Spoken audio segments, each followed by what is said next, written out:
My name is Winter Collins, and the day I came home to my own condo and got told to move out was the day I stopped playing the good daughter. I had been on a work trip, proud because this place was paid for with my overtime and side jobs. I opened the door expecting quiet. Instead, I walked into ring lights, camera stands, and the sound of my brother shouting to an audience that this was his penthouse in downtown Austin. My couch, my kitchen, my view, all branded as his. My mom was there like she owned the deed, smiling at the screen. Before I could even finish saying, "What are you doing in my condo?" she hit me with it. "You have been away? The place was just sitting here. Family has rights. Your brother needs a quiet space. You can grab your things and find somewhere else for a while." When I said no, she did not even blink. Selfish Winter. My brother laughed into his microphone and told his chat his little sister was being dramatic about his penthouse. I did not scream. I did not cry. I walked straight to my bedroom, saw my desk shoved into a corner to make room for his setup, and pulled out the one thing they had not touched: my hidden security drive. I smiled, pulled out my phone, and made one call. 10 minutes later, there was a hard knock at the door and a calm voice on the other side saying, "Austin Police Department, Mom. We need to talk about who actually lives here. If you want to know what happened after that knock and how that one call flipped my whole family upside down, stay with me till the end." When the cops stepped in, my brother was still alive. His chat went nuts the second two uniforms walked through the frame. He tried to play it off, laughing like it was a prank. But one officer asked him to mute the stream and the other turned to me.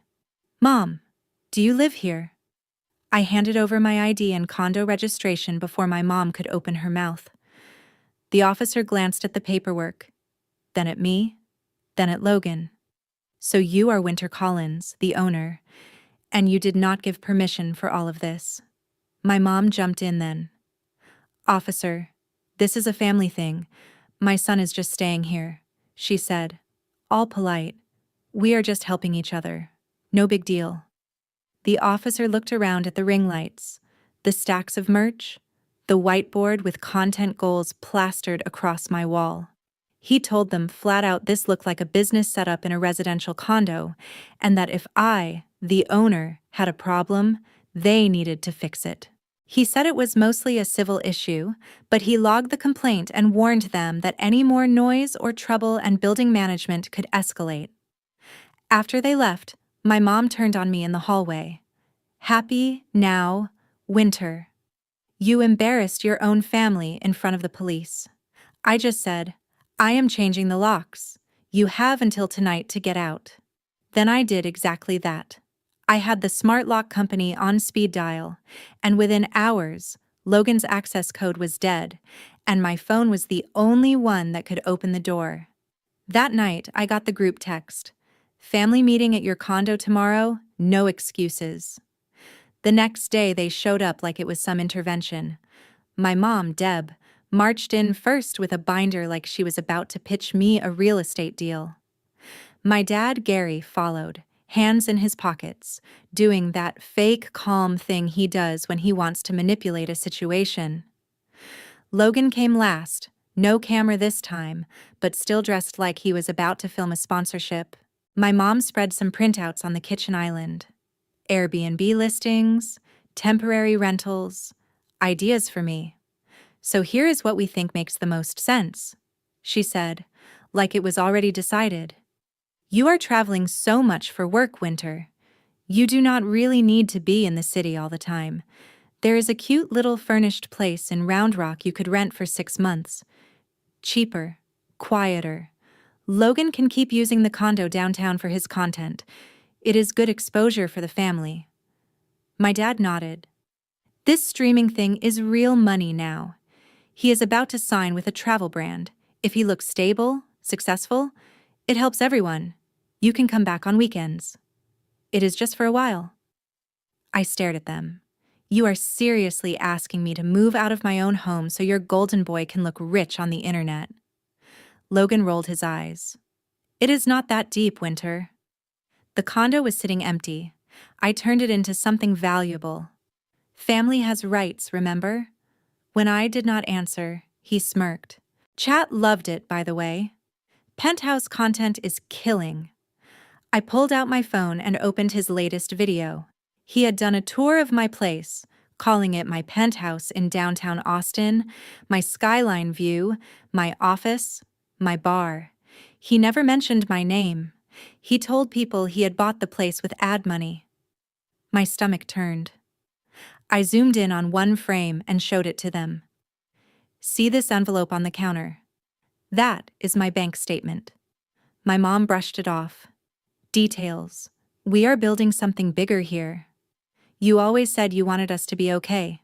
This is how. I laid out photos I had taken that morning.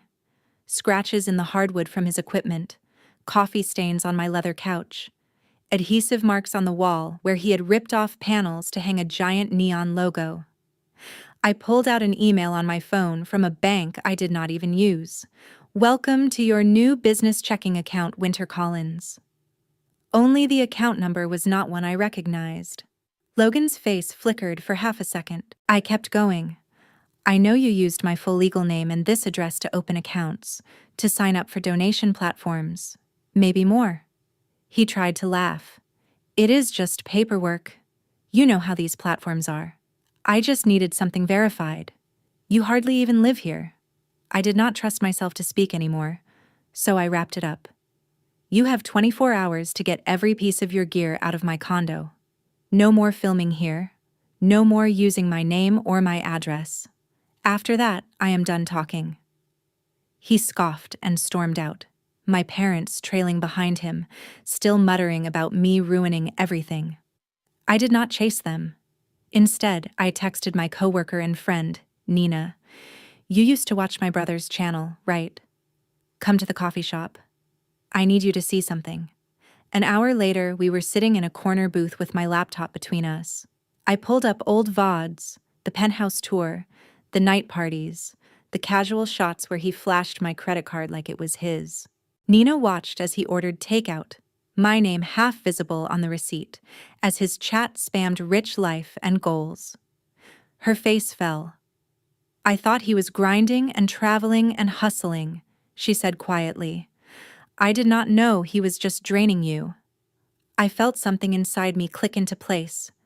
That is when I started saving timestamps, screenshots, anything that showed where my money and my name had gone. Was trust dying because of all these little cuts over years, or because of this one massive betrayal laid out on a screen in front of me? I was not sure yet. But I knew one thing. My family still believed I would cave like always. They had no idea I had just started building a case. The next morning, I met Nina again at my place with 2 coffees and a shared sense that this was bigger than family drama. We hooked my laptop up to the TV and opened every security clip, every VOD, every little piece of footage I had. At first, it was just annoying things. Logan and his friends screaming at 2 a.m., music blasting, them dancing on my couch with pizza boxes everywhere. Then it got darker.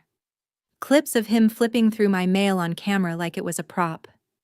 A delivery guy handing over packages addressed to Winter Collins while Logan joked, "When you are a creator, boxes never stop coming." There was a night where he poured shots on my kitchen island, shouting to chat, "This is what a real penthouse party looks like," while a neighbor knocked on the door complaining about the noise. He told chat the neighbors were jealous. Another clip showed my mom walking friends around the condo in the middle of the day, talking about it like a shared family asset. "This is our downtown place," she told them, gesturing to my view. "Logan uses it for filming, but it is basically our investment property." Nina reached for the remote and paused on a frame where my open laptop sat in the background, my employer's logo clearly visible on the screen. "If one of your clients saw this," she said quietly, "they would think you were the reckless one." My phone buzzed just then. "Unknown number." I answered on speaker. "Hi, is this Ms. Collins? This is Monica Hernandez with Building Management. We need to speak about your unit." My stomach sank. Yes, this is Winter. I am at the unit now. She told me to come down to the office. When we got there, Monica had a folder on her desk thicker than my patience. She slid it across to me. Noise complaints from your floor and the one below.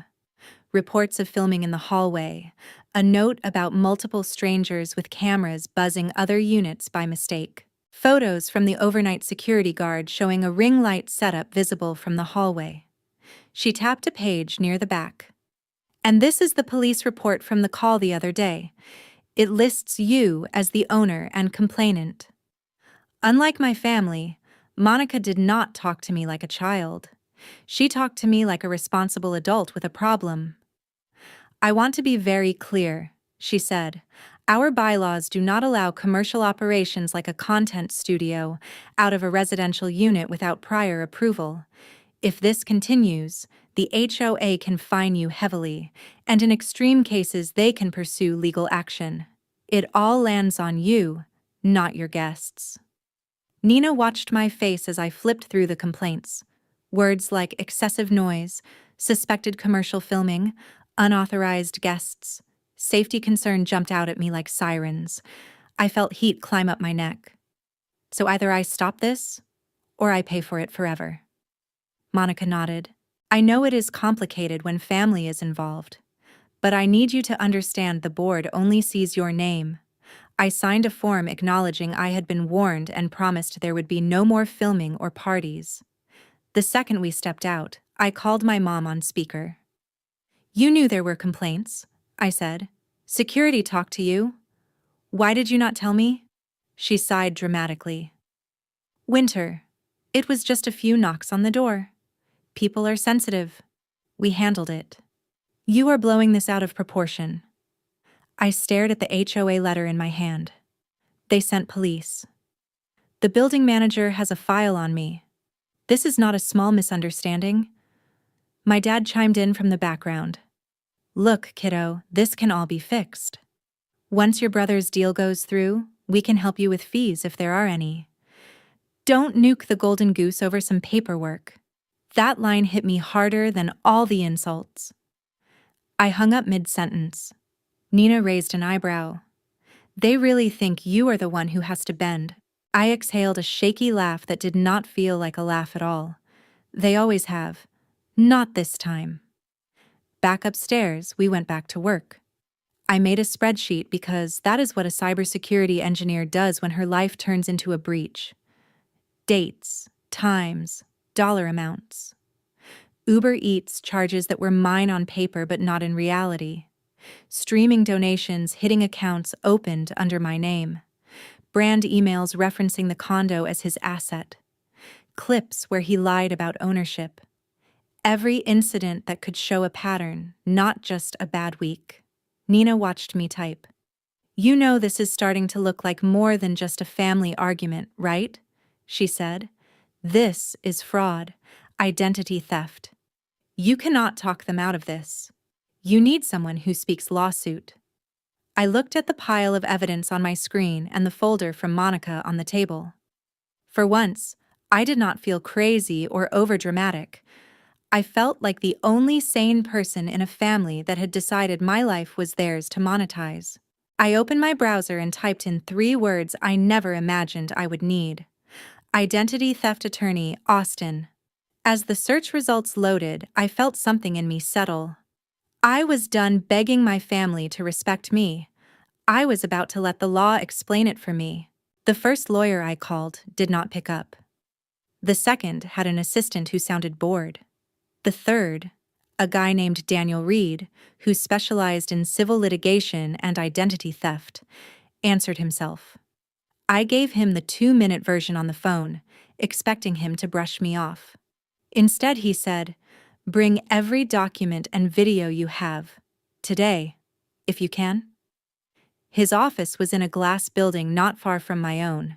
I sat across from him with my laptop open, the HOA folder on the table, a stack of printed bank emails fanned out between us. He watched the clips in silence, rewinding when Logan flashed my mail, pausing when he claimed on camera that he had bought the condo with his sponsor money. When we got to the part where the bank welcomed me to a business account I had never opened, Daniel leaned back in his chair. "Winter," he said slowly, "this is not just your brother crashing on your couch too long. This is unauthorized occupancy, misuse of your property, and misuse of your identity for financial gain. That is the polite way to say fraud." My stomach knotted, even though I already knew it in my bones. "What do I do?" I asked. He picked up a pen. "First, we document everything properly." He started a list as he spoke.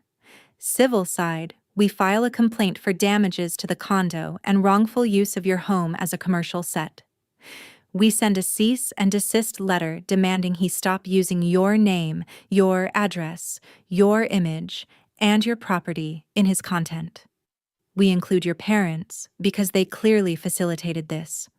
On the criminal side, we alert the bank and platforms that the accounts were opened under false pretenses, and we send a letter to any brand he has lied to using your condo as his asset." I swallowed. "That sounds nuclear." Daniel met my eyes. "Your family lit the fuse when they decided your life was a prop. You are just choosing not to stand in the blast zone." He drafted the letter while I watched, his language precise and cold. By the time I left his office, Logan and my parents each had an email and a physical copy on the way, laying out in black and white what they had done and what would happen if they did not stop. "There was one more thing," Daniel said as I was about to walk out. "Given the police were already called and given the level of hostility in some of these clips, I am going to petition the court for a temporary protective order. It will say he has to stay away from you and your condo. It is both a shield and a very loud message that you are done being their doormat." 2 days later, I found out what that looked like in real life. I was working from home when there was another firm knock on my door. I looked through the peephole and saw a sheriff's deputy standing there with a clipboard. My heart pounded, but I opened it. "Ms. Winter Collins?" he asked. "Yes." He handed me a packet and explained in calm, measured tones that the court had granted a temporary order. Logan was prohibited from coming within a certain distance of my unit and from entering the building at all. The deputy also had a copy for him. Almost on cue, the elevator dinged down the hall. My mom's voice floated toward us, sharp and offended. "You cannot be serious," she was saying to someone. "You are treating him like a criminal." Logan rounded the corner, saw the deputy, saw the papers, and his face drained. The deputy turned to him. "Are you Logan Collins?" He nodded. The deputy explained the order, the distance restriction, the consequences if he violated it. My mom exploded. "Winter, how could you do this? You called the police and now you drag the courts into it. Why are you trying to destroy your own brother's career?" I held the packet to my chest like a shield. "No," I said. "You destroyed your own careers when you decided my bank accounts and my deed were your brand strategy. I am just done cleaning up after you." My dad tried his calm voice again. "Maybe we can settle this as a family. No need for all this drama. Tell your lawyer to back off. We will move Logan out when his current content calendar is done." "You have already put it online," I said. "The tours, the address, the lies. And you did not flinch when the HOA and cops were on my back. You only care now that someone is finally on yours." Before they left, my mom tried one last angle.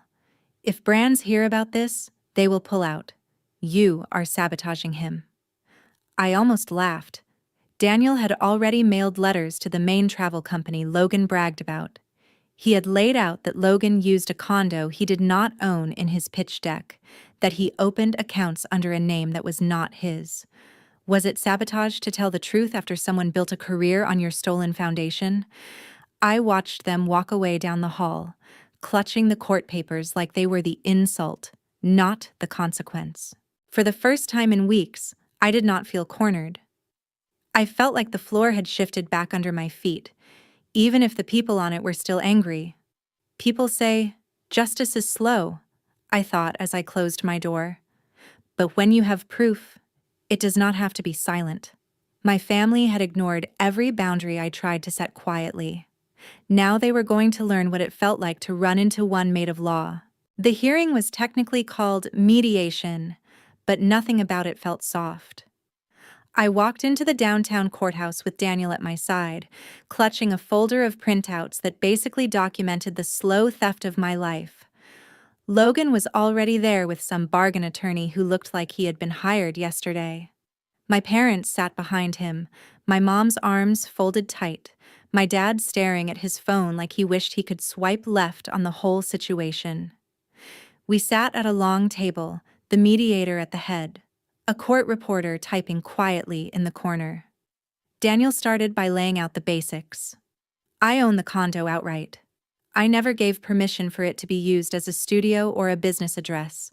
My brother obtained financial products and business accounts using my name and address. He used my property as collateral in pitches, and he misrepresented ownership in multiple public videos. Then he hit play on a few key clips. Logan striding through my living room telling viewers welcome to my penthouse in downtown Austin. Logan opening mail with my full name on it and tossing it aside like junk. Logan holding up my credit card, laughing about how the bank does not know what to do with all this creator money. The mediator's eyebrows inched up a little higher with each video. When it was their turn, Logan's lawyer tried hard to spin.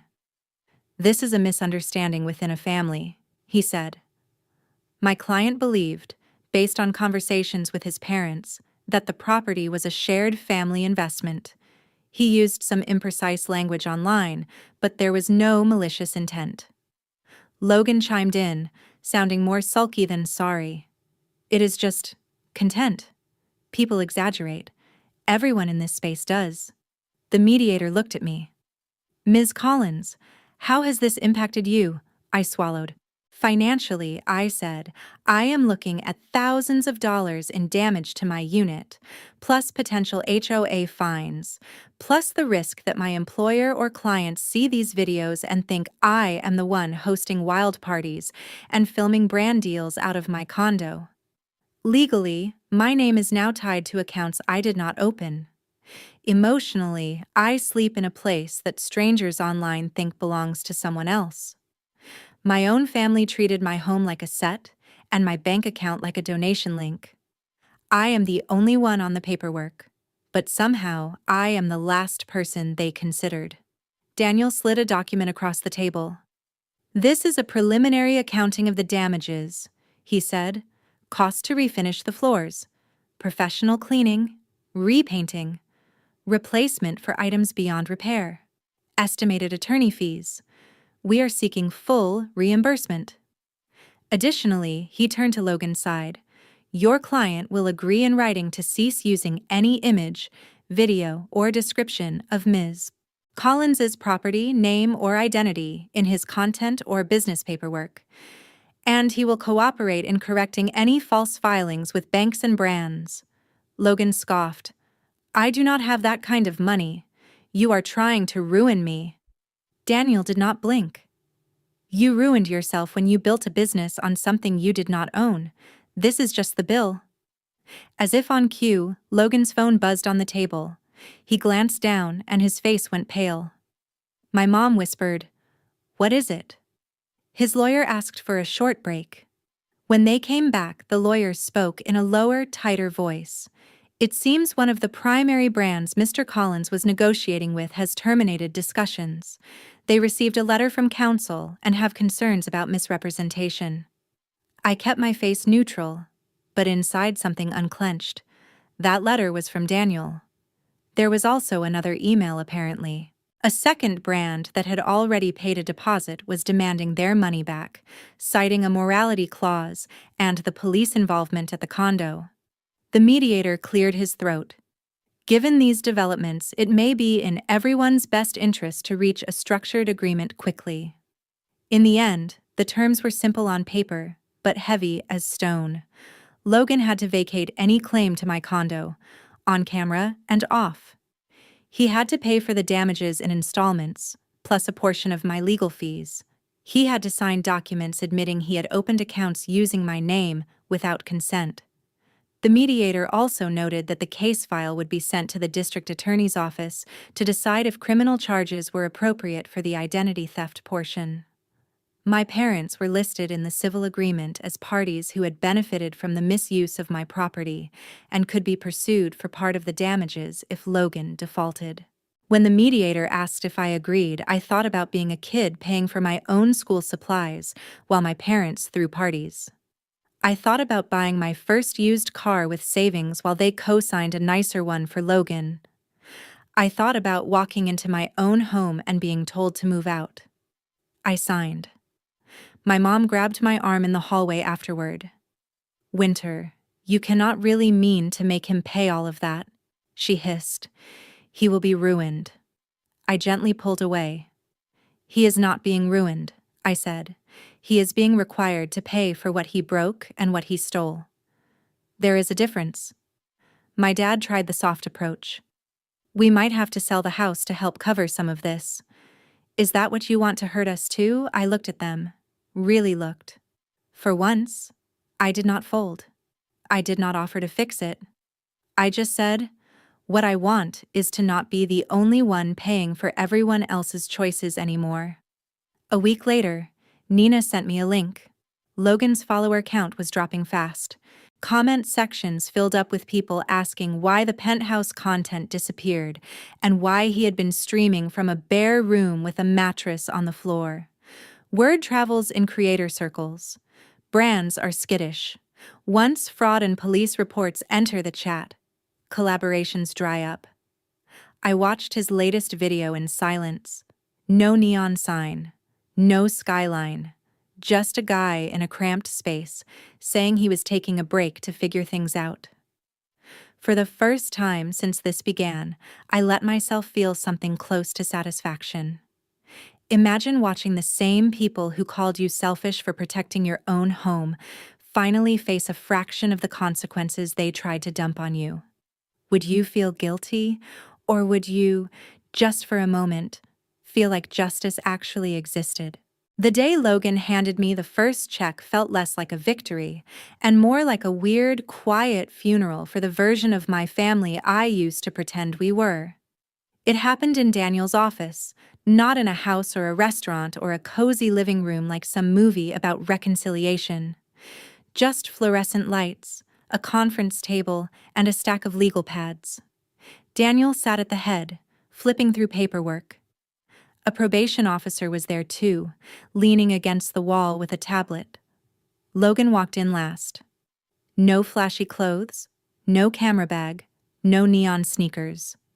Just a wrinkled button-down and eyes that looked like he had not slept in a while. He sat across from me, fingers curled around a cashier's check so tight his knuckles were white.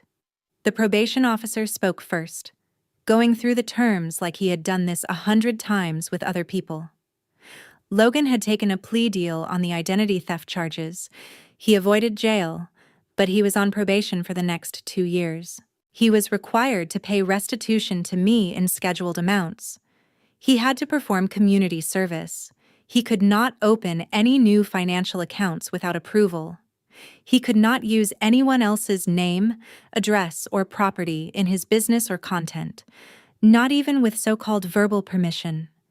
Any slip, and the deal was off. Logan slid the check across the table without looking up. "This is the first payment," he muttered. "Don't spend it all in one place." The old me would have snapped back, would have tried to win the last word. Instead, I just picked it up, checked the amount, and handed it to Daniel.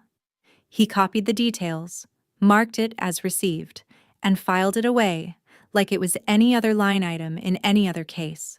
Eventually, Logan lifted his eyes to mine. "Winter," he said, and for once there was no performance in his voice, no audience to impress. "I know you think I am a monster. I did not set out to steal from you. I just wanted to look successful so bad that I stopped caring what I was standing on. I thought you would be fine. You are always fine.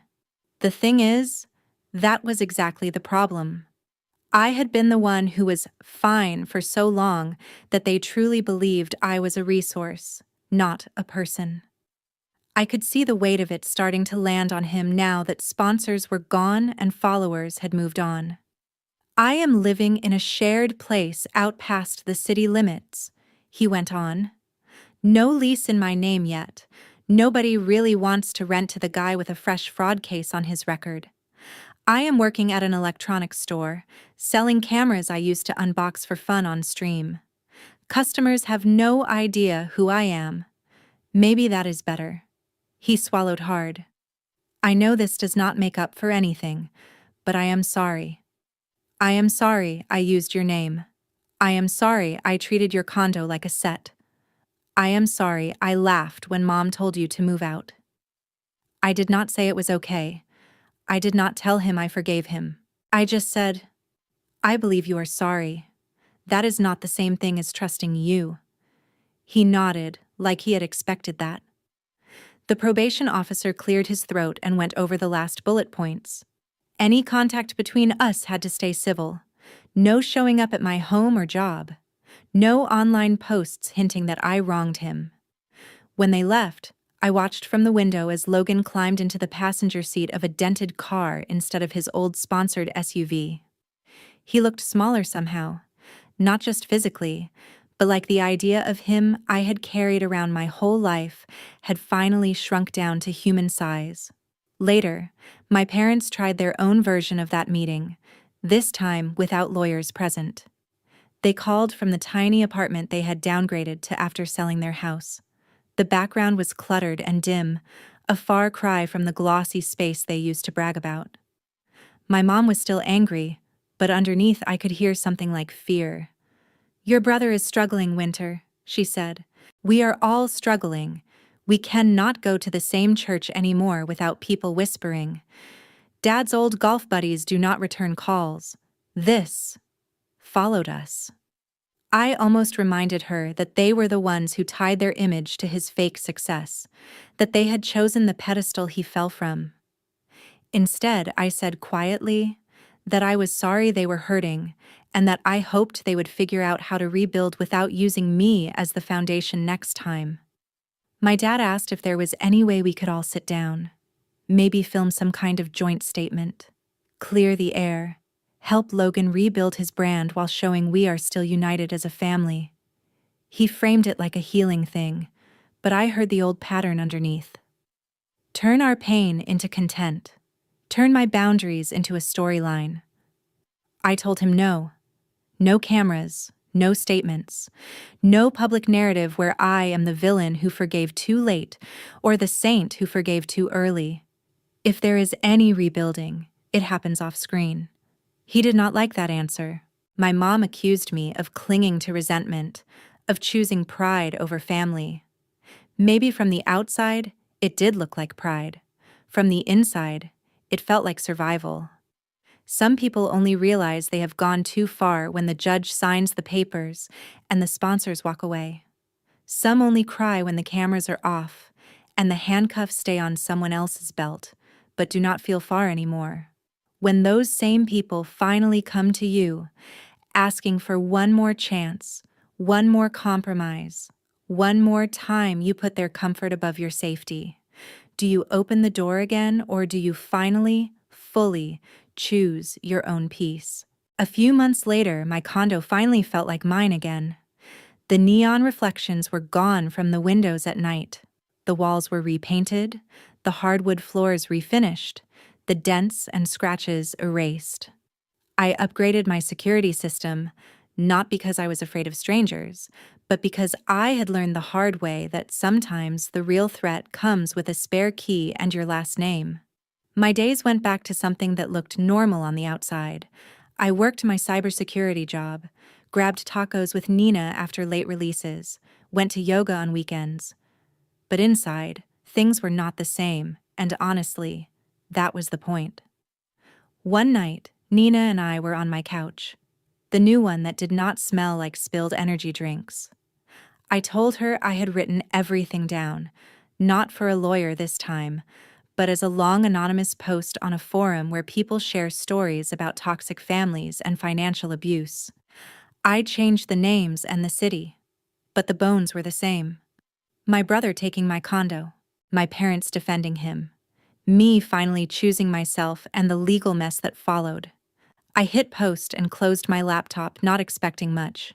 A few days later, I checked back. There were hundreds of comments. People saying things like, I thought I was the only one, or my parents did this with my credit when I was 18, or I needed to hear that it is okay to say no even to family. Nobody knew it was me, but they knew the feeling. Somehow, that was enough. I did not respond to Logan's occasional texts. I did not block him, but I kept my answers short when I replied at all.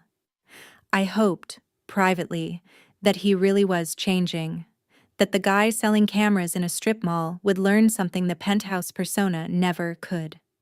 As for my parents, our calls were less frequent and more honest in a strange way. When my mom tried to slip back into old guilt tricks, I did not fight or explain. I simply ended the call and picked it up again another day on my terms. I stopped auditioning for the role of good daughter in a play that had never been written for me. Sitting on my balcony one quiet morning, coffee warm in my hands, I looked out at the Austin skyline and realized something simple and heavy. Family is not a free pass to your life.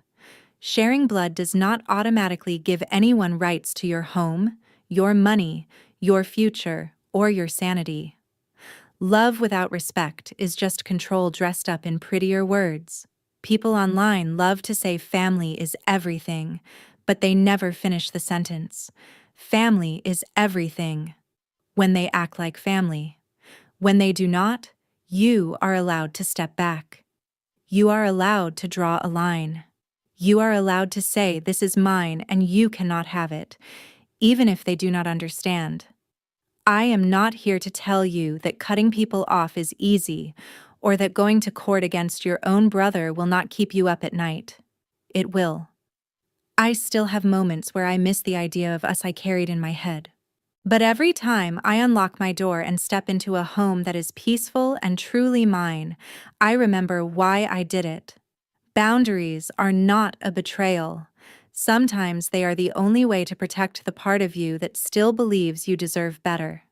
And if you ever find yourself standing in your own doorway, being told to move out of the life you built, I hope you remember this. You are not selfish for saying no. You are not cruel for choosing your safety over someone else's comfort. You are allowed to keep what you worked for and to walk away from people who treat your trust like free content. If you had to choose between keeping your family